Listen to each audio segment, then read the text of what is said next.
de alguma importância que vocês, no dia a dia, na vida espiritual de vocês, vão ter que cultivar. Então, suplemento, modo de prática desta devoção na Santa Comunhão. Antes da comunhão, está aqui especificado o número 266.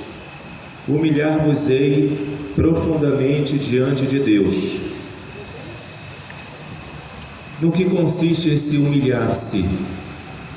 A gente pode demonstrar gestos de humilhação quando estamos participando de uma Eucaristia, a Santa Missa, quando estamos diante do Santíssimo Sacramento, ou até no seu quarto, sozinho ou sozinha, trancado, voltar o coração a Deus, se prostrando, para aqueles que podem se prostrar, se ajoelhar, se não é a inclinação, a reverência, mas de tal forma que possa se colocar o coração voltado a Deus.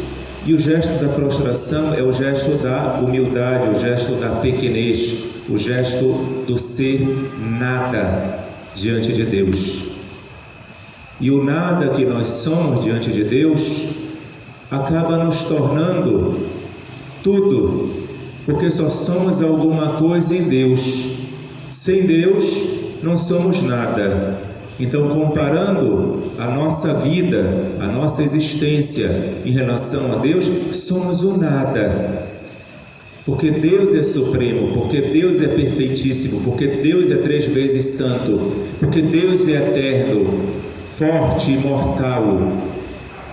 Nós não somos nada. Mas esse nada, quando reconhece, quando teme, quando quer ser obediente a Deus, quando quer se humilhar perante aquele que é, a gente acaba sendo tudo em Deus.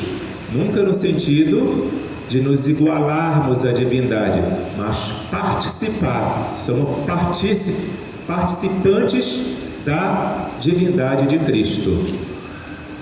Então esse gesto é um gesto formal, mas existe vinculado, por exemplo, a este gesto de humilhar-se perante Deus,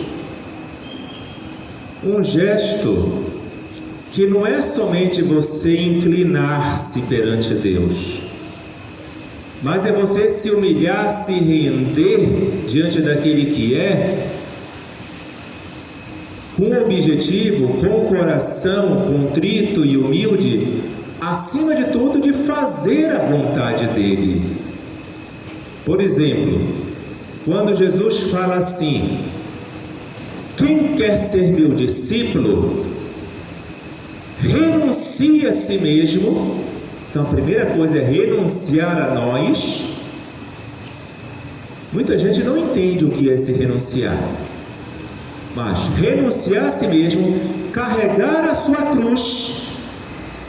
Então Jesus foi o primeiro a carregar. Nós que fazemos parte da vida divina, da vida de Jesus, também temos que carregar a nossa cruz, porque a cruz para nós é sinal de salvação. É o que Jesus nos ensinou, não é sinal de perdição. Renunciar a si mesmo, carregar a cruz e seguir Jesus. Esse renunciar é renunciar ao nosso egoísmo, renunciar à nossa vaidade, renunciar à autossuficiência, renunciar à exaltação, renunciar à prepotência, renunciar à soberba, renunciar ao orgulho. Quem é orgulhoso nunca vai ser santo, Porque o diabo é orgulhoso por excelência. Um exemplo clássico de pessoa que é orgulhosa. Vamos partir da Bíblia. Jesus diz: aquele que for oferecer alguma coisa no altar e se lembrar que tem alguma coisa contra o irmão, deixe a sua oferta, vá se reconciliar com o irmão e depois volte para oferecer esta oferta. O orgulhoso, ele tem dificuldade de reconhecer a sua miséria, as suas faltas e de pedir perdão ao outro. É um grande obstáculo. Os santos, eles lutaram contra este orgulho, porque não deixa de ser uma humilhação. Até porque para se amar a Deus, para se humilhar diante de Deus, o amor implica amar a Deus, mas amar também o próximo. Quando se diz, por exemplo, você vai se confessar, pouca gente às vezes se confessa de seus pecados, mas a grande maioria se esquece de dizer: eu faltei com o primeiro mandamento, que é o amor a Deus acima de todas as coisas. Sabe quando se peca contra Deus? Não é quando você diz: Deus, eu não gosto de ti. Quando se blasfema, isso é fácil detectar. Mas o fato de você não cumprir os outros mandamentos, você não está amando a Deus. Mas na hora da confissão, poucos falam: deixei de amar a Deus sobre todas as coisas. Se você comunga em pecado mortal, você não está amando a Deus sobre todas as coisas. Claro, se você não levanta o nome de Deus em vão, você não está amando a Deus sobre todas as coisas. São João, ele tem uma definição clássica do que amar a Deus. Ele diz: amar a Deus é cumprir os seus mandamentos. É a definição mais simples. Ora, se eu não cumpro os mandamentos, eu não estou amando a Deus, né?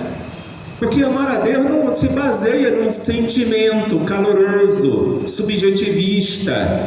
Podemos ter emoções na nossa relação com Deus, na nossa vida de oração, na nossa experiência íntima.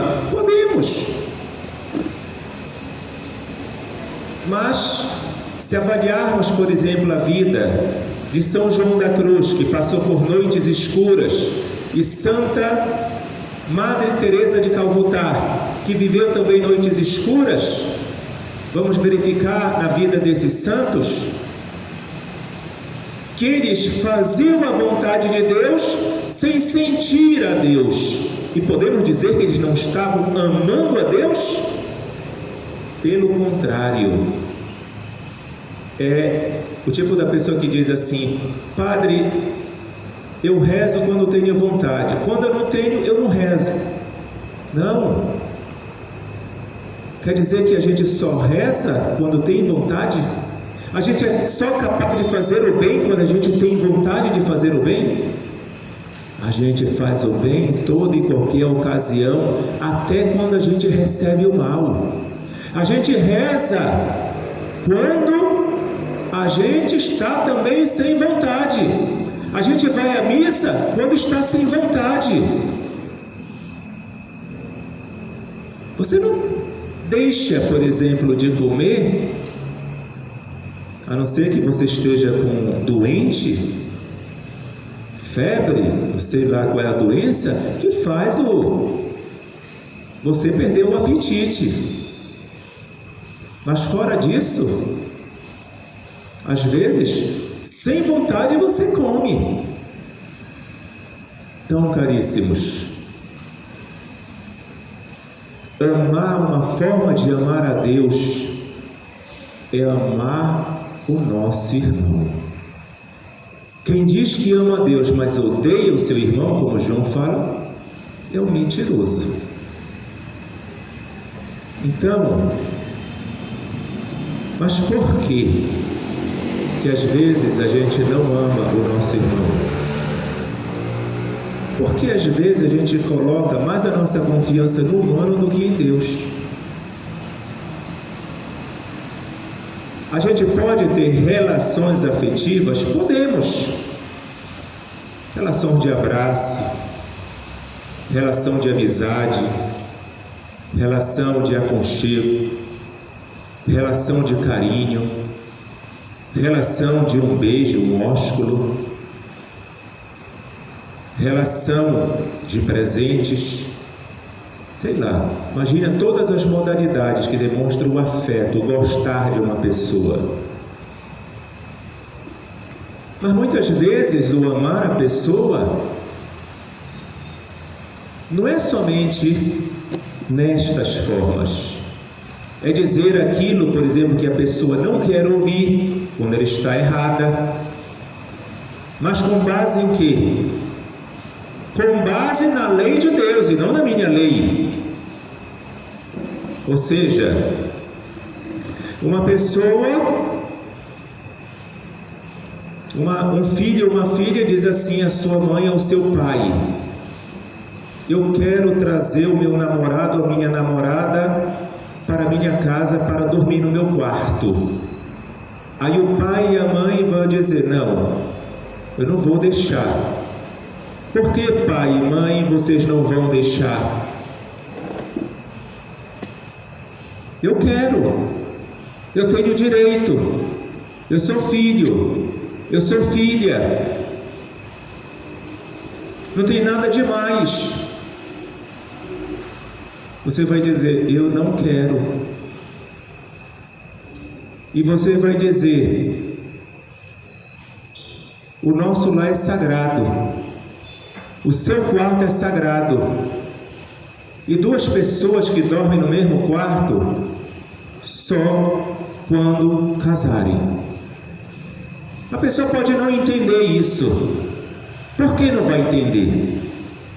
Porque ela está influenciada através da internet, através dos meios sociais diversos, através da experiência com o mundo, experiência com a sua amiguinha, com as escolas, com a mentalidade de certos professores, com a mentalidade do mundo.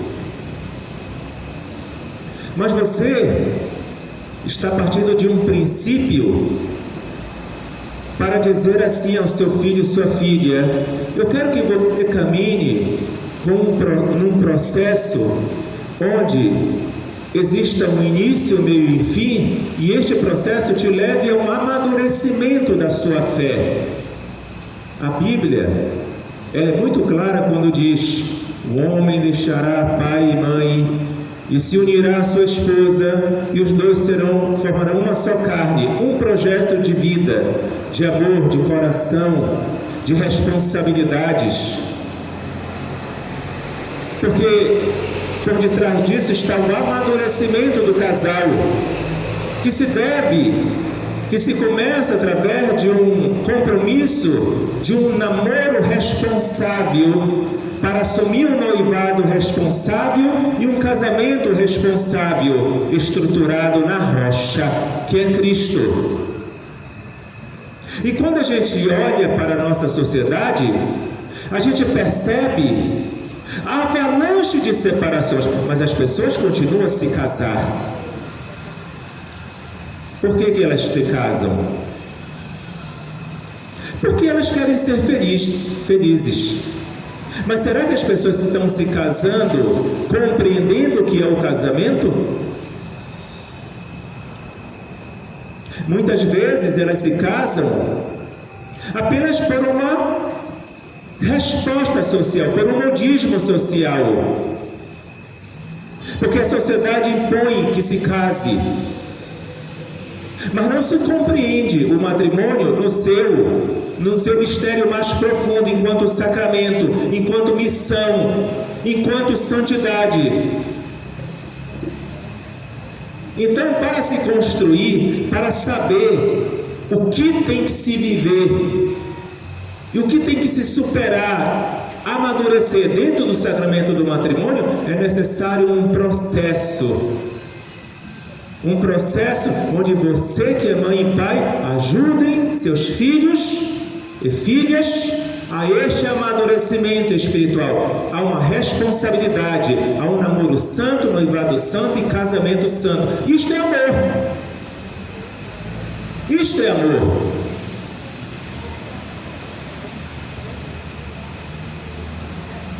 Ou então conduzir a pessoa que esteja à beira de um pecado mortal, conduzir, não faça isso, porque as consequências para a tua vida serão trágicas. Isto é amor. A pessoa não vai gostar. Então, amar o próximo também é amar a Deus. Por isso que Jesus, ele resume todos os mandamentos em duas leis: amar a Deus e amar o próximo. E Santo Agostinho vai dizer: ame o próximo e faça tudo o que quiser, porque se tudo o que quiser implica somente o bem.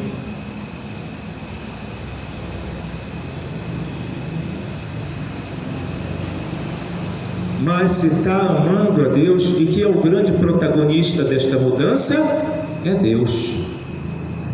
Para isso nós teremos que ser fiéis a Deus, para que Ele possa verdadeiramente nos usar como instrumentos. Então, humilhar-se diante de Deus, e a melhor humilhação é aquela que nós reconhecemos a nossa miséria, não escondemos nada de Deus, e possamos reconhecer, apresentar nossa miséria a Deus, nossas imperfeições, nossas fraquezas, nossas falhas, nossos pecados, exame de consciência, arrependimento, confissão perante o sacerdote, mas também a retratação, se assim a penitência o exigir, com o próximo.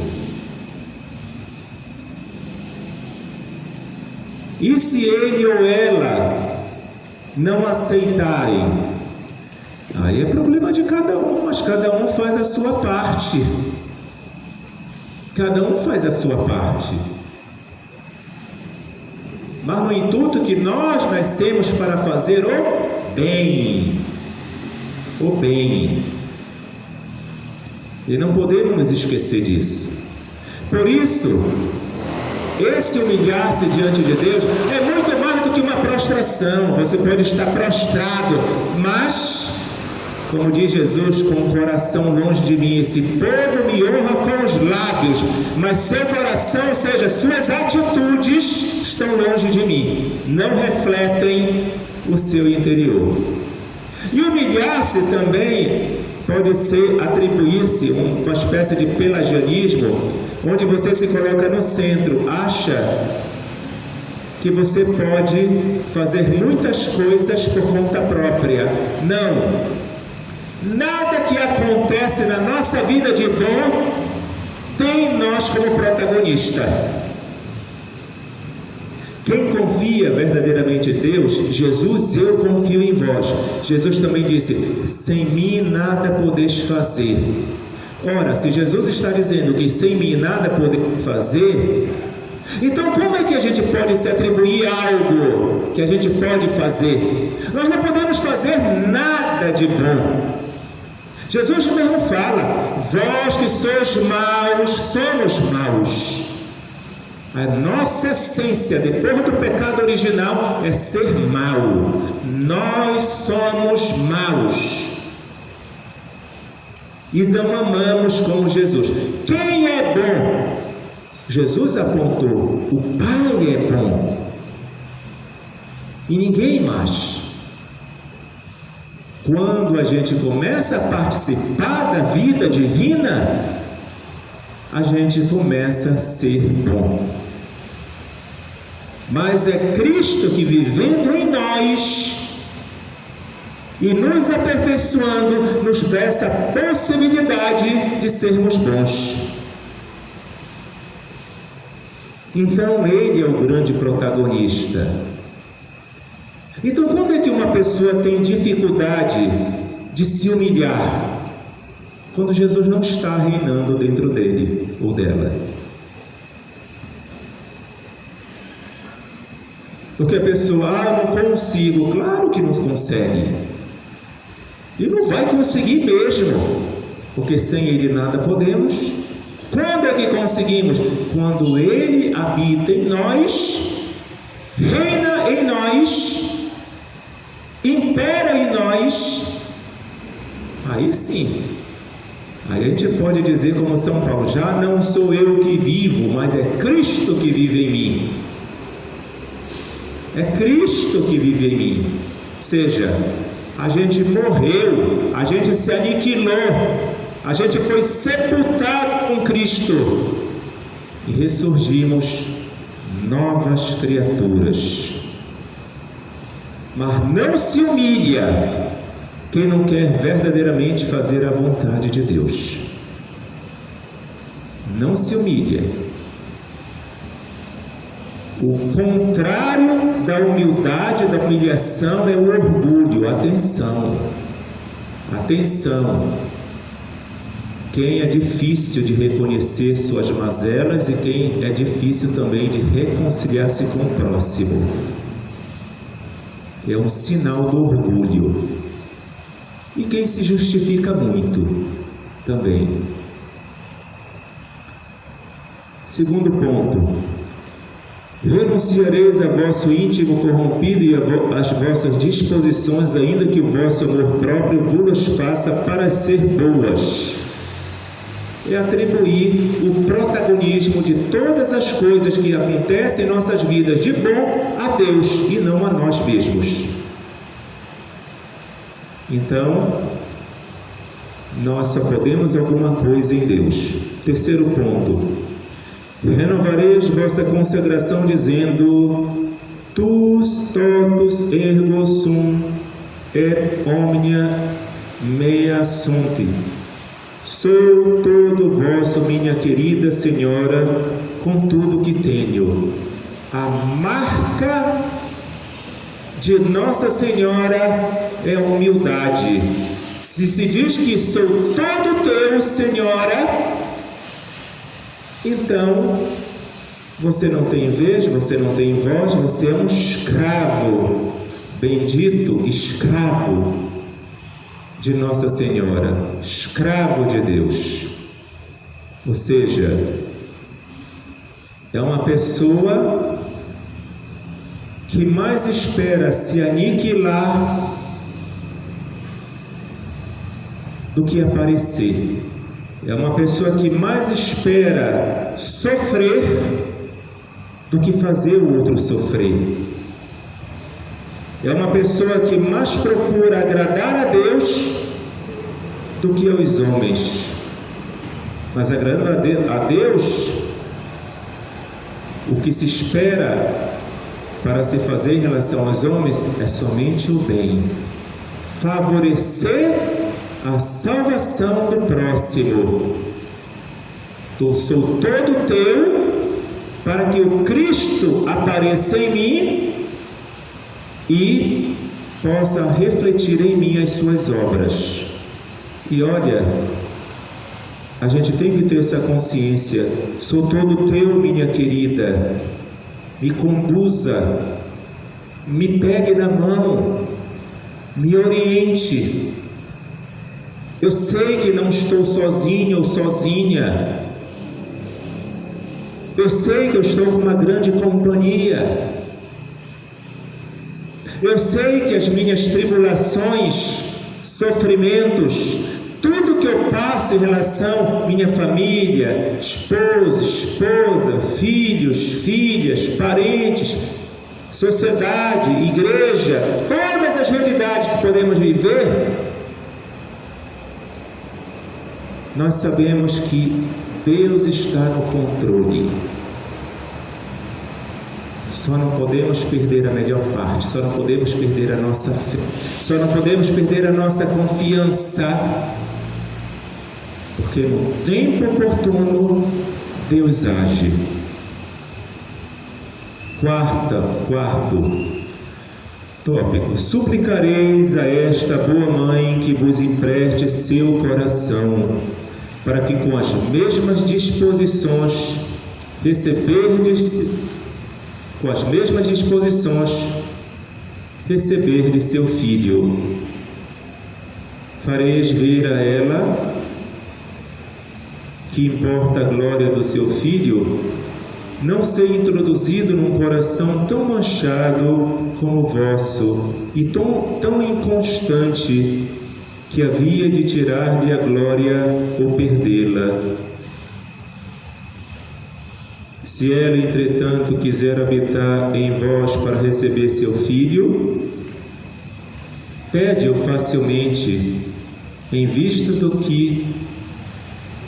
mínimo que tem sobre o coração, e por ela seu filho será bem recebido, sem mancha e sem perigo de ser ultrajado.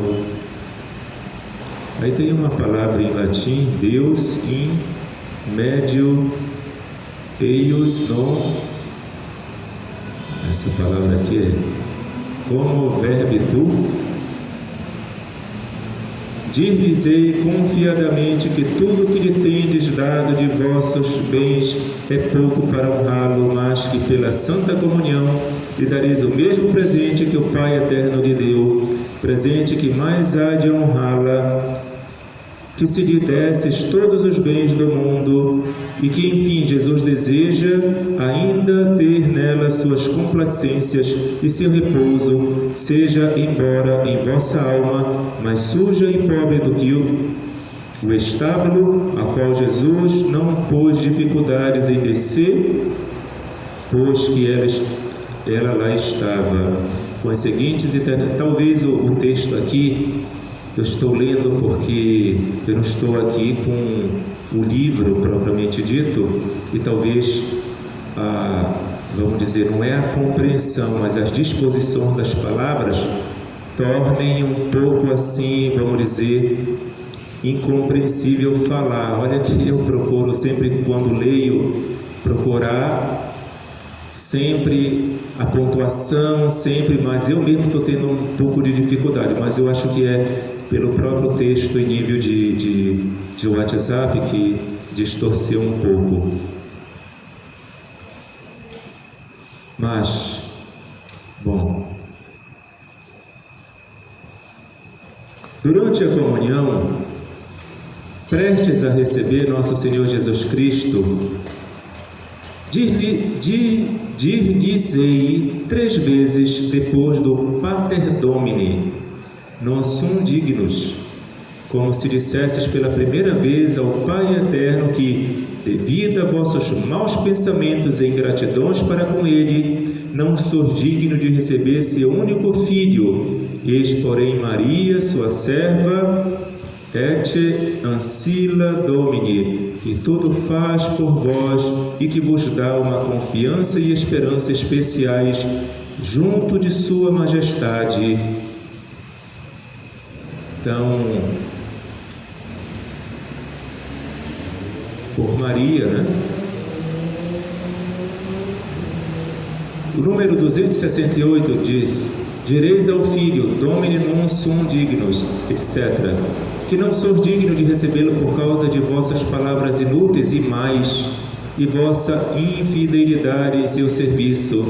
Vós rogais, entretanto, que tenha piedade de vós, pois que ides introduzi-lo na morada da sua própria mãe e vossa, e que não o deixareis partir, sem que ela venha aí alojar-se. Bom, a gente, antes da comunhão, o que a gente responde, né?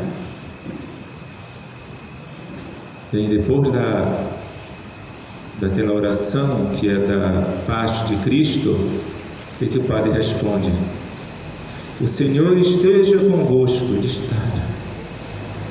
Aí, o que a gente responde quando o Padre fala assim: felizes os convidados para a ceia do Senhor?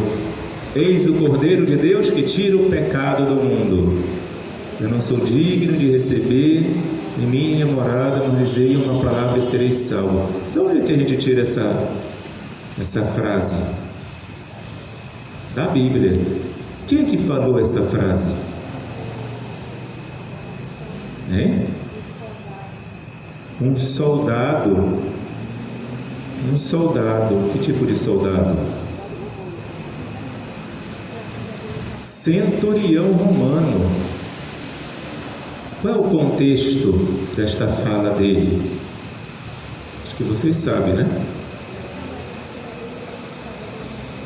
Um empregado dele estava doente, um servo dele.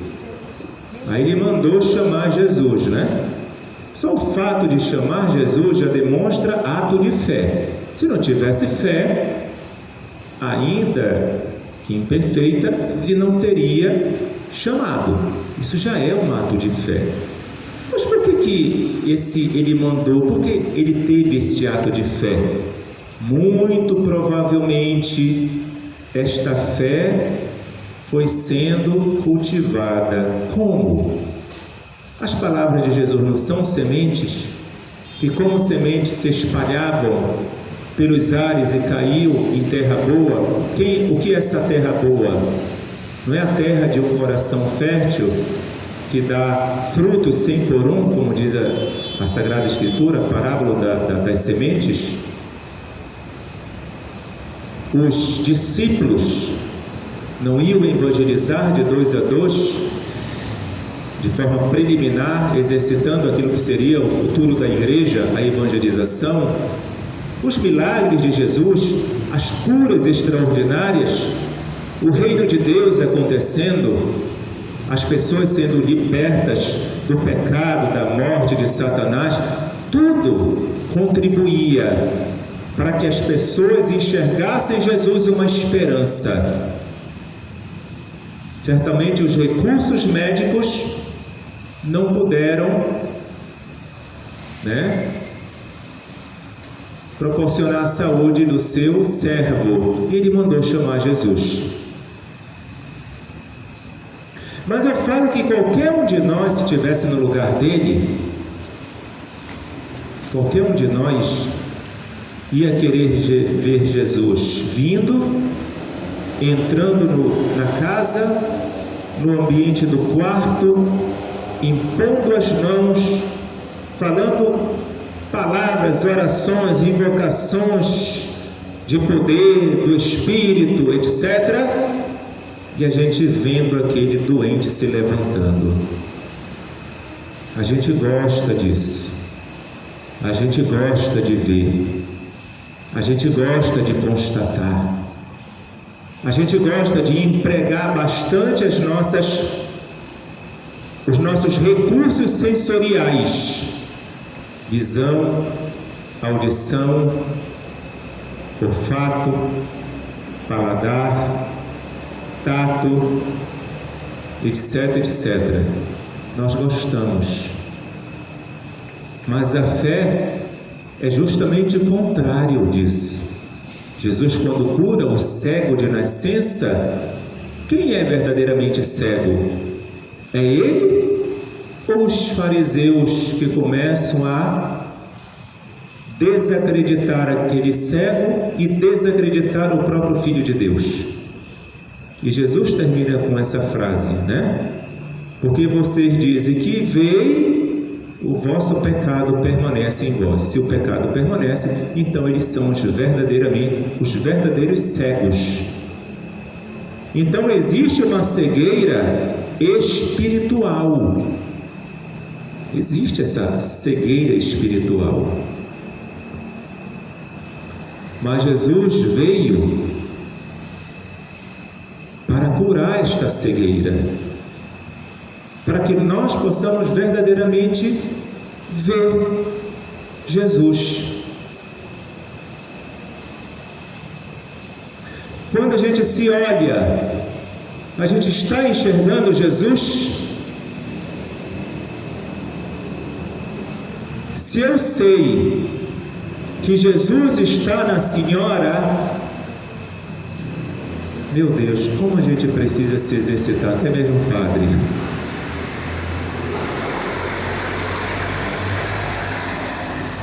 Mas a senhora pode dizer tudo para mim que eu não goste.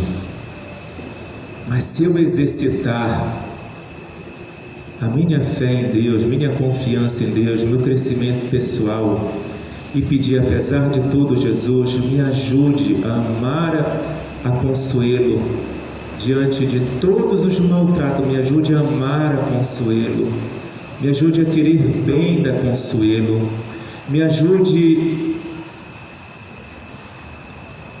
a querer favorecer a Consuelo, me ajude a ter um bom juízo da Consuelo, eu te entrego a Consuelo, me ajude a ver a tua vida nela. Eu acho que o que ela fizer para mim não vai atingir. Mas esse exercício espiritual, ele não se dá somente porque a gente é despreparado. Por isso que o nosso impulso, rancor, ressentimento, mágoa, visa a ficar corroendo, a se desviar, a pensar. A pessoa fica vivinha aqui, ó. A pessoa se distancia, né? A pessoa é indiferente. Mas a pessoa está vivinha aqui, e da pior forma possível. A gente, quando escolhe amar, rezar, a gente é liberto. A pessoa fica como que petrificada, né? A pessoa que age mal. Então, voltando para a pessoa, a cura, a gente procura muito ver para quê. Mas a gente tem que ver Cristo em cada um de nós. Ver Cristo. E acreditar em cada um. E ajudar cada um. É muito comum na vida da igreja. Aí vem a vaidade, né? Nem todos aqui estão no mesmo nível de espiritualidade, de fé. Isso é constatável. Agora, e eu não vou colocar como exemplo, viu? Pode ter até aqui pessoas que em algum aspecto possa estar ensaiada, com mais fé, mais amadurecida do que o padre. Agora, é incrível que quando a gente vai crescendo na espiritualidade, nas virtudes, no amor, no caminho de perfeição, a gente vai decrescendo. Vamos decrescendo.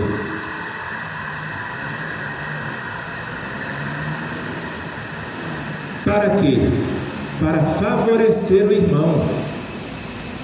Então a nossa paciência, né, para com o outro tem que aumentar.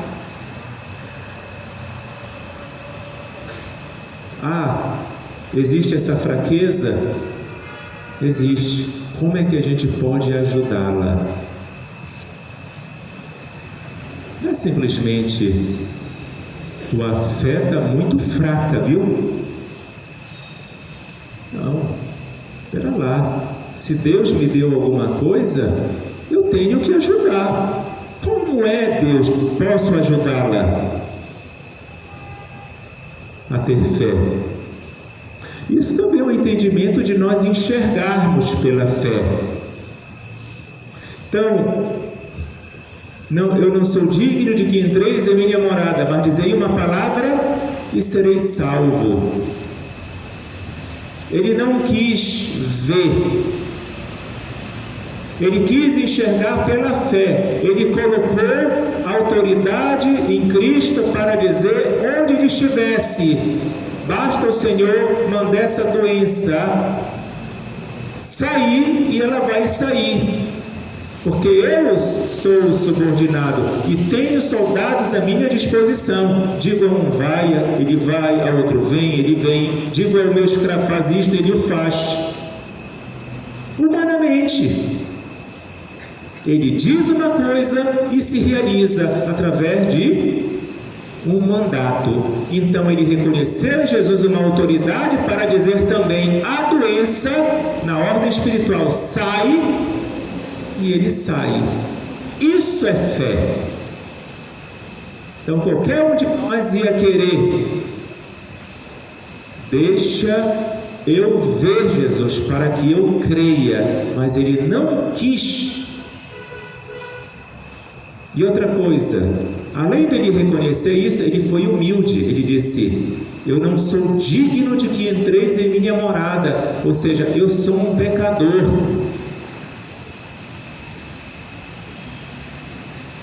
E jamais deixaremos de ser. 20:10, já está na hora, né? É uma hora, né? É uma hora, né?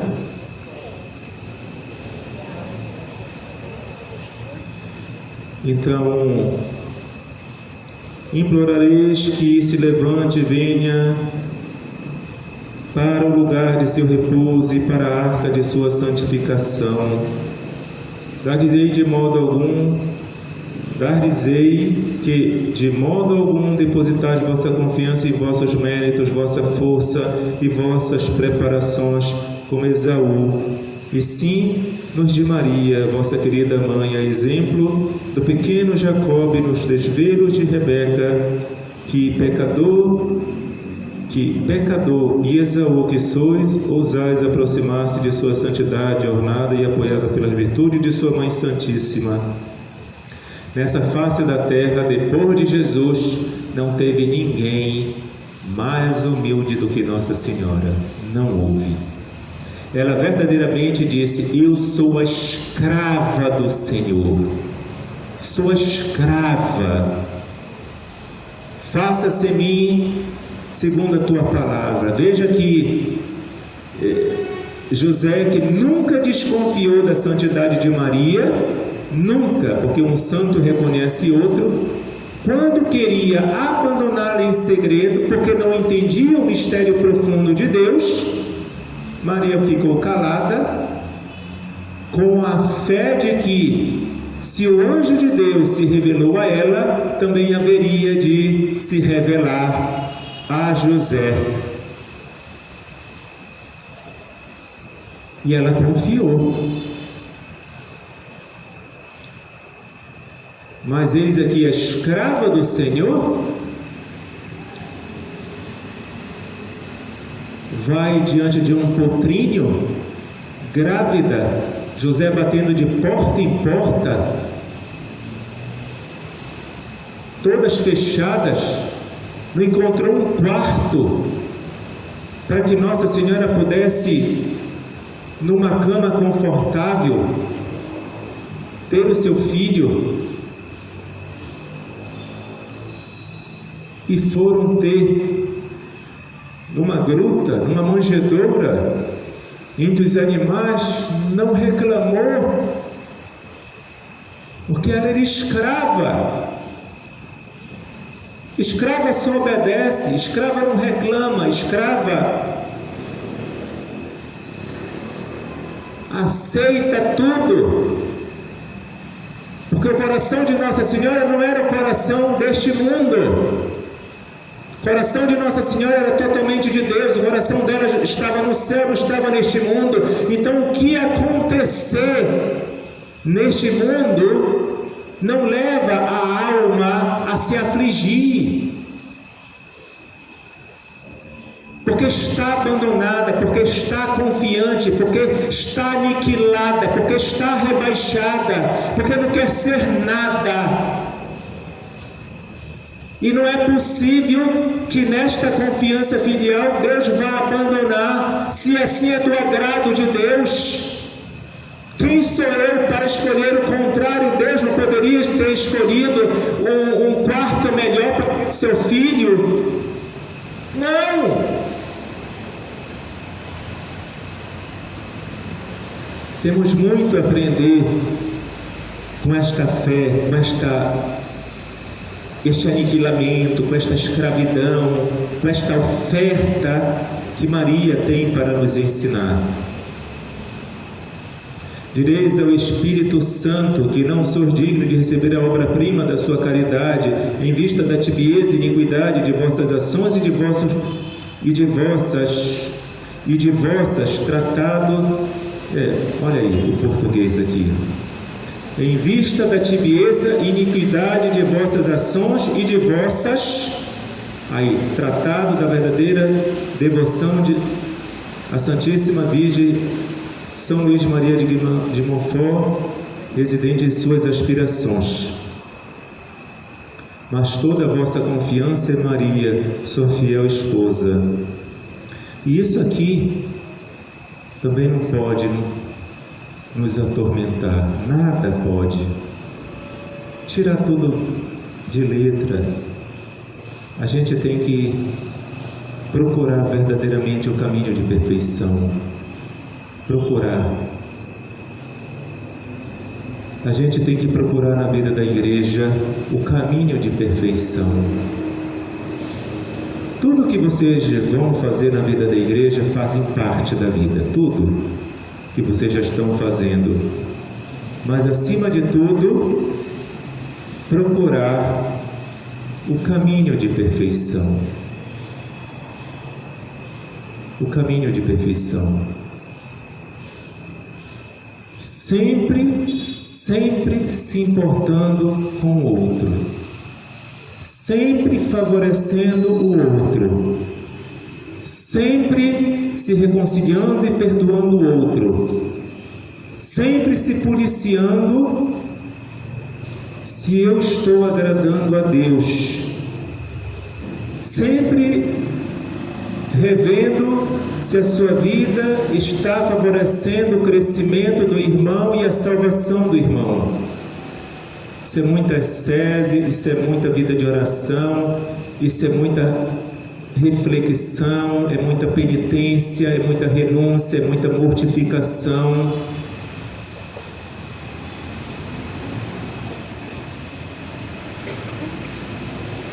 Depois da Santa Comunhão, 270, inteiramente recolhidos, olhos fechados, depois da Santa Comunhão, introduzirei Jesus Cristo no coração de Maria. A sua mãe o dareis, a sua mãe o dareis.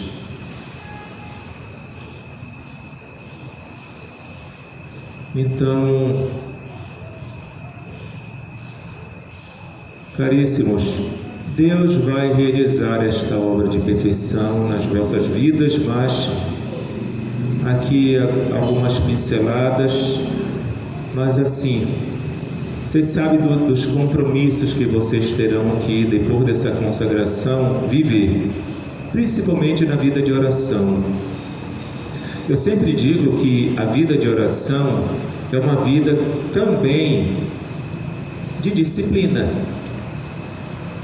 Então, por exemplo, uma pessoa indisciplinada, ela não vai ter uma vida de oração favorável.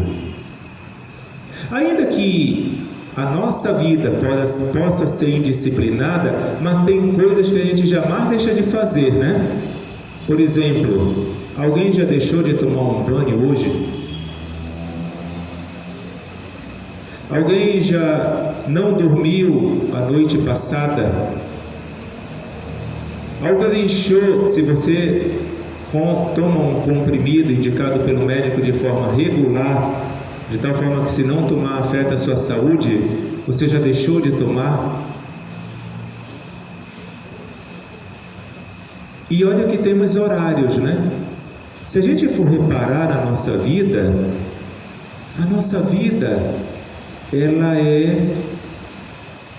ela é favorecida, temos um relógio biológico, mas é favorecida pelos horários. De tal forma, por exemplo, se a grande maioria come ao meio-dia, se você comer 3, desregulariza um pouco, né? Tem gente que se adapta a comer 3. Mas eu falo quando você está adaptado a um horário que foge daquele horário. Pode fugir por exceção, alguma exceção. assim como a vida de oração de vocês. Vou aqui, por exemplo, meio-dia, o Padre Ulisses vai rezar a hora média. A hora média pode ser rezada ou 9, ou 12, ou 15 horas. Mas uma dessas três, geralmente eu rezo 15. Aí tem uma pessoa, padre, urgente, a pessoa aqui, passei isso na semana passada, né? Retrasada, com Paulo João, lá no Castro Moro, uma pessoa teve infarto. Padre, uma pessoa está morrendo. Ah, pera lá que eu vou aqui, eu tenho que ser fiel a Deus.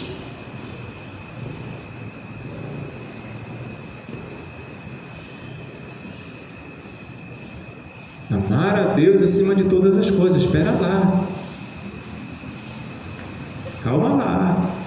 Senão Deus vai me castigar. Isso é um fundamentalismo religioso.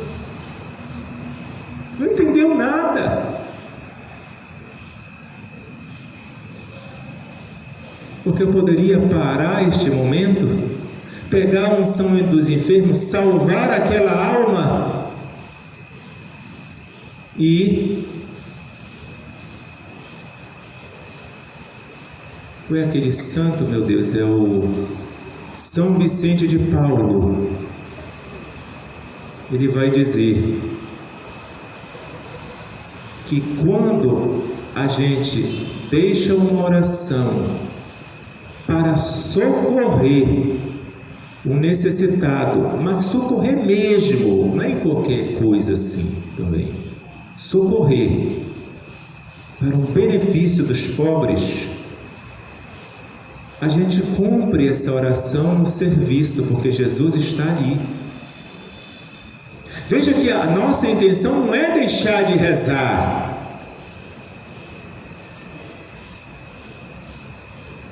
Porque o amanhã eu vou me aplicar de novo a este horário. Ou depois de atender aquele pobre, aquele necessitado, eu volto ainda que atrasado.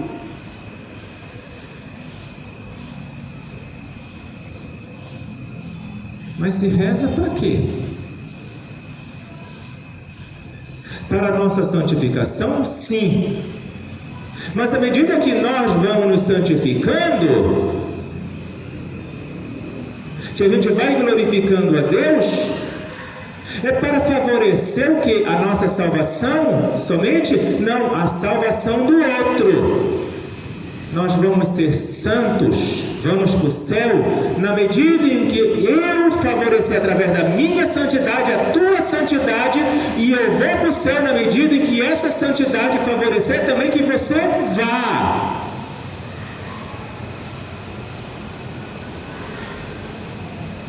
Não, eu quero saber de mim, não quero saber de você.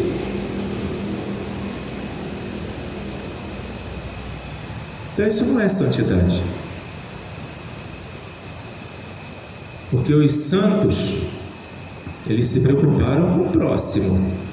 Então que beleza na vida da igreja essa compreensão eclesial da nossa missão.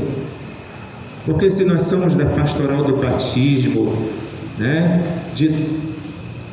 da liturgia, da catequese, da Legião de Maria, do apostolado da oração, do dízimo, ministro da Eucaristia, etc, etc, coroinhas, guardas, o que eu tenho que procurar? Muito bem, eu estou ali, estou servindo, mas o que eu tenho que buscar por detrás disso? A minha santificação e a santificação do outro. É isso que eu tenho, essa é a meta. Por isso muda o nosso entendimento enquanto igreja. Cargos, aparência, notoriedade, bajulações tem que ficar para segundo plano.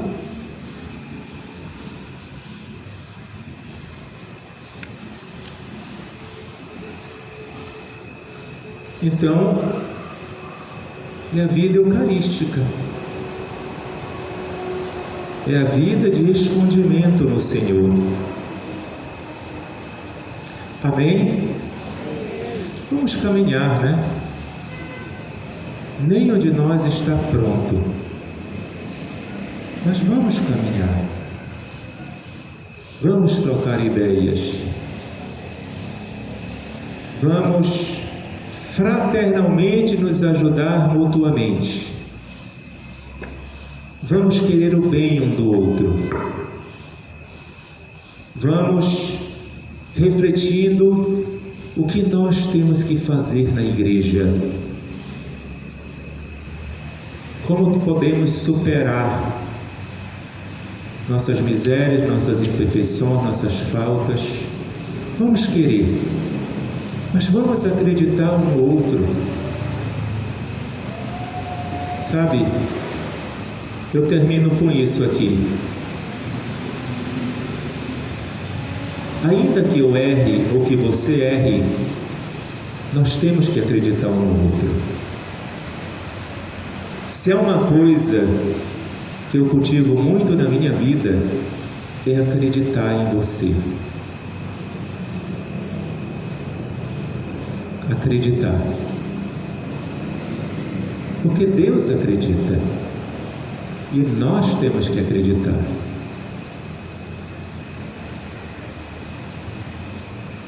Amém?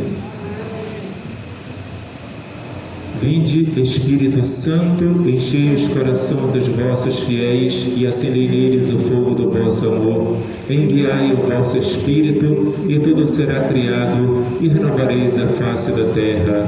Oremos a Deus que instruíste os corações dos vossos fiéis com a luz do Espírito Santo. Fazei que apreciemos retamente todas as coisas, segundo o mesmo Espírito, e gozemos sempre de sua consolação, por Cristo Senhor nosso. Amém. Ave Maria, cheia de graça, o Senhor é convosco. Bendita sois vós entre as mulheres, bendito é o fruto do vosso ventre, Jesus. Santa Maria, Mãe de Deus, rogai por nós, pecadores, agora e na hora de nossa morte. Amém. Algumas orientações. A Ana Celi já me deu possíveis datas, para a confissão de vocês. Então, eu pedi para que ela conversasse com vocês e pudesse distribuir, mais ou menos por estas datas, de tal forma que eu possa, em grupos distribuídos, eu poder ajudar numa boa confissão, ok? Desse exame de consciência, desse arrependimento, que a gente já pode dizer assim para vocês: comece através dos 10 mandamentos. E quando chegar o dia da consagração, nós teremos a missa aqui, Já recebi a orientação, mais ou menos já nos falamos do que vai acontecer. E o que eu desejo é que Nossa Senhora derrame na vida de vocês todas as graças, e ajude vocês a crescerem como Nossa Senhora na fé, no amor, na amizade para com Deus, na humildade, assim como verdadeiros instrumentos, como Nossa Senhora, para glorificar a Deus. Nossa Senhora é a via mais próxima de se alcançar a Deus. O Concílio Vaticano II, ele diz assim: quanto mais a gente ama Nossa Senhora, mais a gente ama a Deus. Duvide, viu? Duvide se o seu amor estiver mais por Nossa Senhora e menos para Deus. Então algo está errado. Padre, algo está errado na minha vida. Tenho um amor tão grandioso por Nossa Senhora, mas por Deus, então algo está errado. E olha que muitos católicos saíram da Igreja Católica sendo de terço, sendo de devoção mariana, sendo de Círio de Nazaré, mas está errado. Por quê? Porque Nossa Senhora, ela aponta para o Filho: fazei tudo o que Ele vos disser. Então, a centralidade, não é à toa que Nossa Senhora, ou carrega o Filho no ventre, ou carrega o Filho já nascido no seu braço. A centralidade é Ele. Até a devoção mariana, a centralidade é Jesus. Então, se o seu amor for um amor fiel, verdadeiro, Nossa Senhora, ela vai te levar a Jesus. E levando a Jesus, você vai ter profundidade e amor na Igreja Católica. Então, a gente tem que se aprofundar também nosso conhecimento em relação à doutrina católica, ter profundidade, como uma árvore, cresce na espiritualidade, mas cresce no conhecimento e da base. Amém? Que bom, né? Uma graça muito grande a gente ter aqui o Padre Ulisses, né? Fechando todo esse trabalho, essa primeira parte, né? Pela graça de Deus, a gente vai alcançar a graça e, como ele colocou aí, muito bem colocado, né? Esse caminho é o caminho para a santidade. E não adianta dizer, como eu já disse várias vezes, eu não quero ser santo. Disse várias vezes, né? Hoje eu digo, eu quero ser santo. Por quê? Porque Deus que nos diz que Ele quer que a gente seja santo. Se a gente vai chegar lá nessa santidade, assim como o santo, Santa Teresinha, eu não sei. Mas a gente vai fazer essa caminhada, né? Que a gente está dando o nosso sim para Deus com Nossa Senhora. E a gente vai ver que é diferente esse novo caminho. Como São Luís fala, essa consagração ela é a perfeita, porque ela faz a renovação das promessas do nosso batismo. E aí somos nós mesmos que nos comprometemos. O que nossos pais e padrinhos falaram por nós na consagração, somos nós mesmos que vamos fazer, né? Sem precisar ninguém fazer por nós. Nós decidimos confirmar essas renúncias, né? E confirmar que nós queremos realmente estar com Deus e servi-lo com Nossa Senhora. Amém? Então a gente vai fechar aqui, né, com algumas orientações que a gente precisa colocar e depois a gente vai colocar de novo lá no grupo para vocês não esquecerem, né? Orientações para a finalização do processo de preparação para a consagração.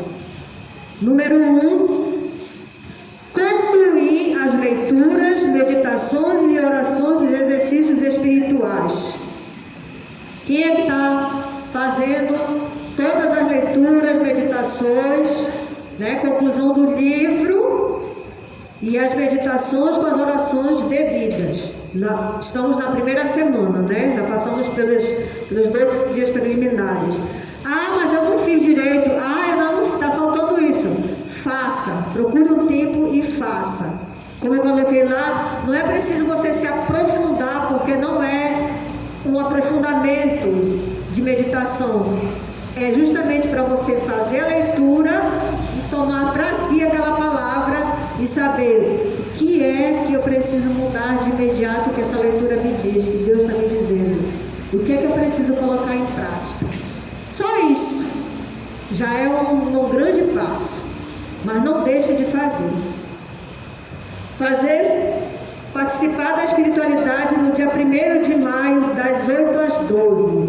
Então faça o possível para não faltar a espiritualidade. Vai ser na segunda-feira que vem, a partir das 8 horas. Tá bom? A gente vai definir se vai ser lá na comunidade Sagrado Coração ou se vai ser aqui. A gente ainda não fechou ainda por conta que a gente não sabe, ainda não falou, né? E também porque aqui é mais próximo para todo mundo vir. Então a gente vai confirmar isso, mas vai ser dia 1º agora, na próxima segunda-feira. Ah, por que vai ser de manhã? Porque a gente tem festividade lá no São José Operário, tem muitas pessoas que são devotas, eu sou uma, a gente já com certeza vai para a missa à noite lá, então vamos fazer nossa obrigação tudinho para não ter nenhum problema. E tem muitas pessoas da paróquia que estão aqui que fazem também, né? São devotas de São José, não só aqui, né? Mas também dentro de Guaraci tem, tá bom? 3. Fazer o seu exame de consciência, mesmo daqueles pecados já confessados, principalmente os graves, pois a confissão é geral. A gente vai enviar orientações, né, e organizar em grupo no dia e hora que o padre disponibilizar.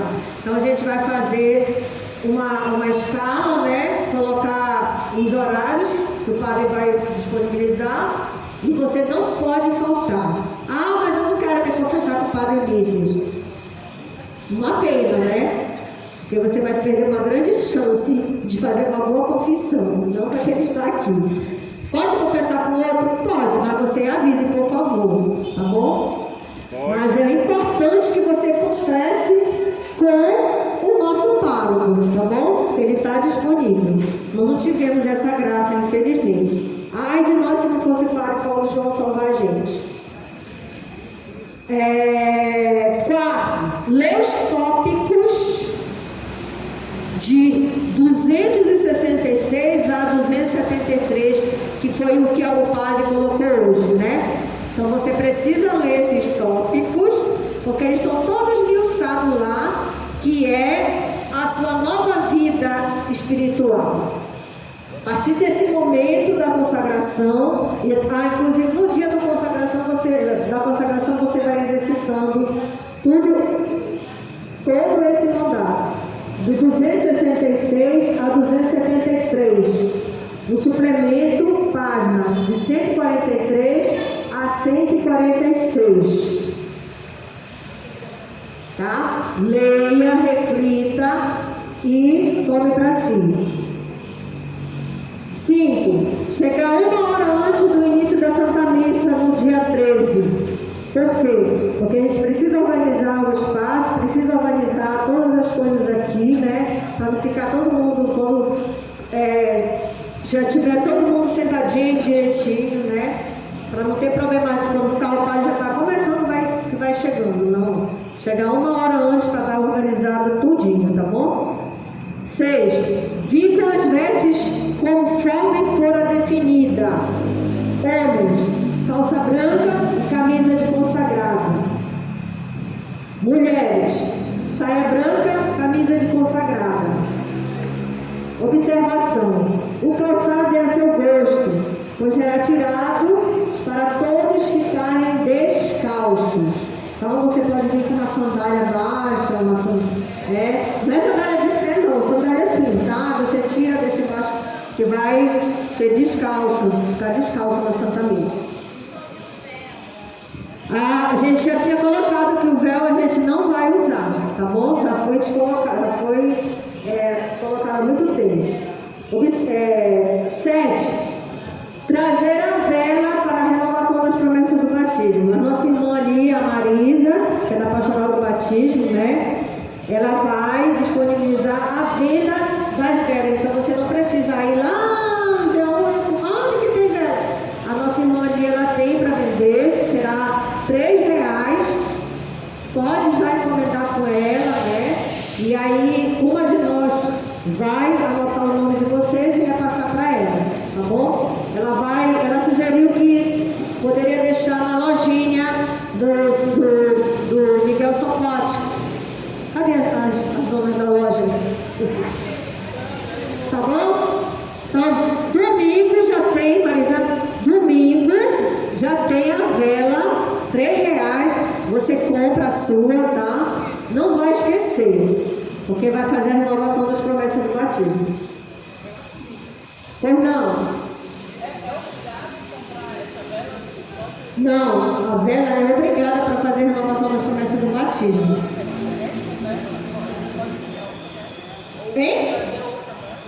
Se você tiver outra vela, pode, mas a vela do batismo, ela já tem preparada. Eles são da Pastoral do Batismo, entendeu? Já é uma segurança, né? Mas você não precisa se preocupar, tá bom? Eu considero que é melhor comprar com eles que já são da Pastoral do Batismo. E eles têm para vender, graças a Deus. Então eu já dei glória a Deus, eles têm. Porque nem eu sabia onde daí ia ver amanhã aonde é que eu ia marcar ou comprar. Mas como ela já tem, graças a Deus, né?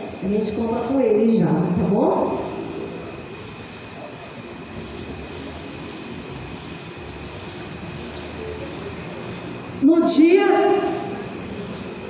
da consagração, no dia 13, nós vamos precisar de pessoas na sexta-feira para vir ajudar a gente a ornamentar aqui, deixar organizado. Então, quem puder se dispor também, a gente vai agradecer, tá bom? Para deixar já organizado um cantinho para as fotos ali, né? E também a Nossa Senhora já vai ficar semi-pronta já para o dia de manhã, para a gente não ter muito trabalho nesse sentido, tá bom? E a partilha, a gente vai colocar, né, assim, sugestão de grupo.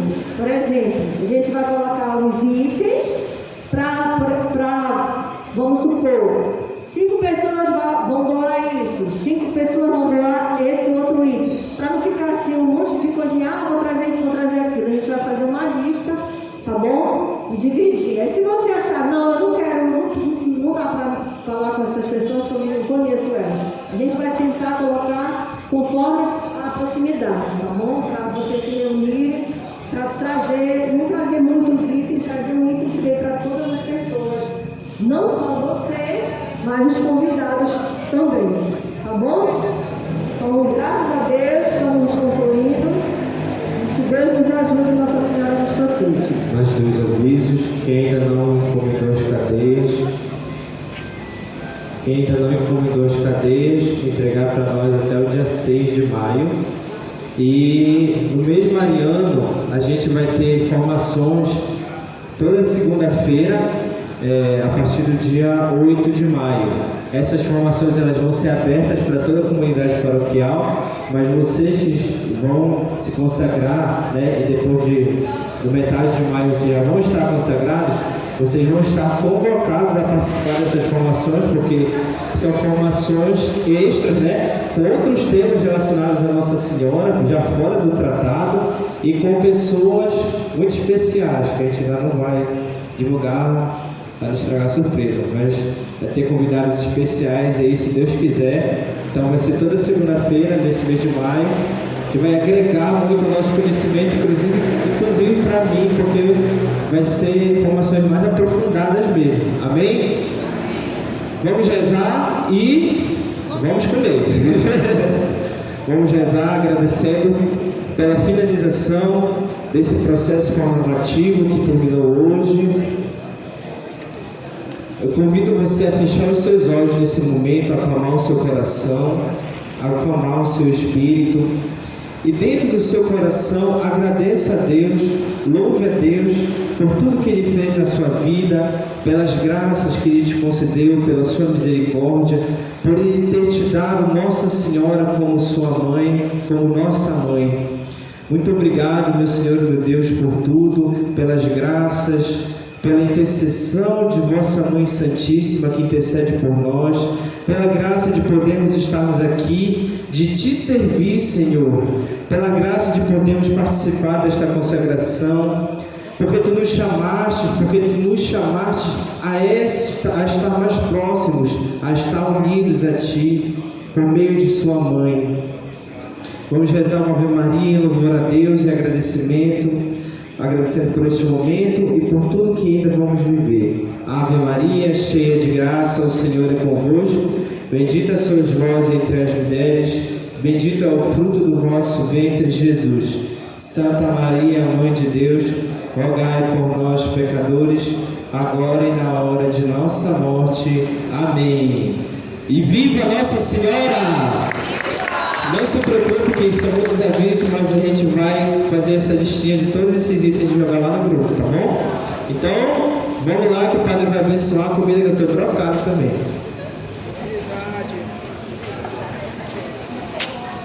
Verdade que está brocada, né?